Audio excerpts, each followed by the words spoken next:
Next item. 59, Matuku Waterway flood mitigation, which we heard from Sarah earlier on in the meeting.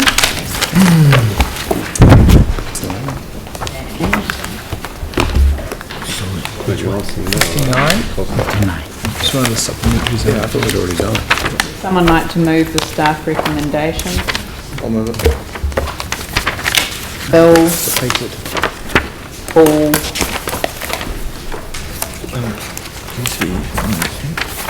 Quite a bit of work. are there any questions? 79. 79. 79.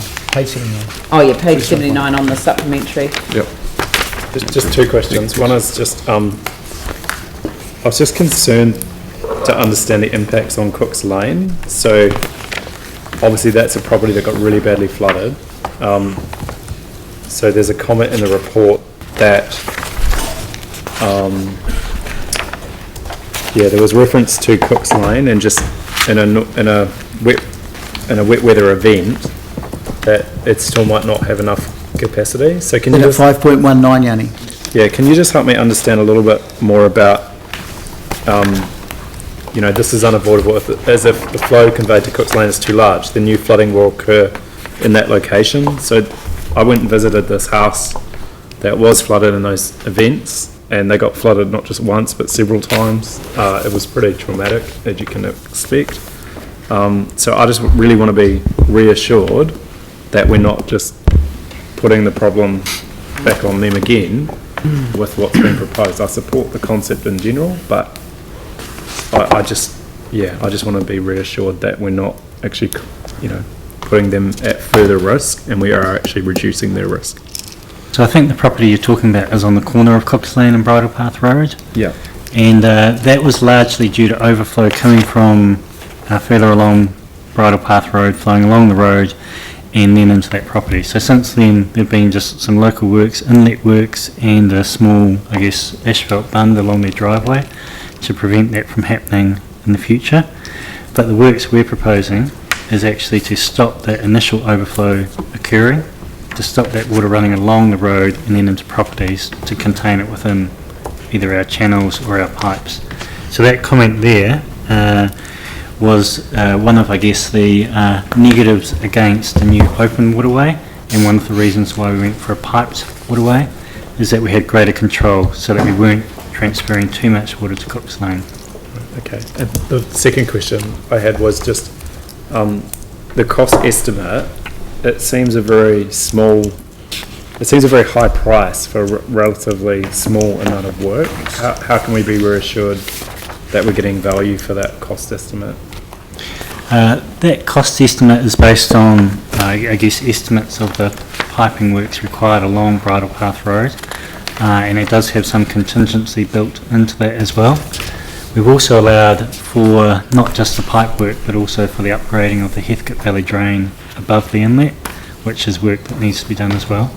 So it's not just the pipe, it's the inletting works plus the upgrading of the drain above that. In terms of value for money, in terms of the flooding that was experienced, that's the reason we're going for this project, that at present those properties don't have adequate flood protection.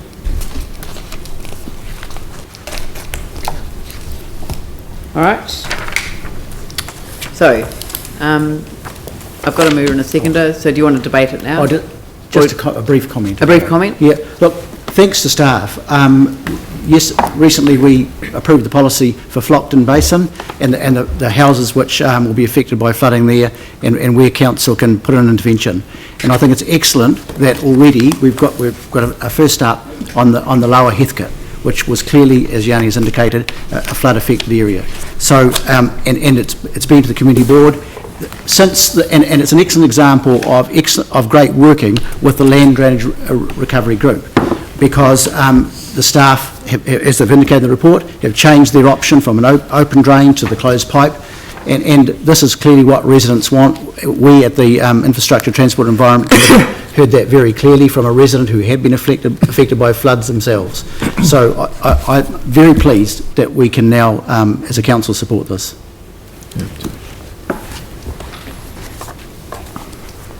Very good. Anyone else? Yanni? Yeah, just briefly. endorse the work that's been done to get to this point. You'll recall the submission to the long-term plan, or maybe even the annual plan, I think it perhaps was. So that was about 2 years ago, and I just think it's great to see that we're making progress on this. Normally, I'd be really supportive of an open waterway, but there are compelling reasons as to why you wouldn't do that, which I think is important, because generally council has a policy of naturalisation, but because the flow would only be at certain times, and also the topology of the soils, my understanding is this pipe option is actually a much better bet. So, I mean, thank you for looking at that. It sort of goes against the natural environmental values, but actually it is the best outcome, I think, for this area. So thank you to the staff for the work that they've done, and to the Land Drainage Working Party. Very happy to support this. I'll put the motion. All those in favour say aye. Aye. Those opposed say no. That's carried. Thank you very much.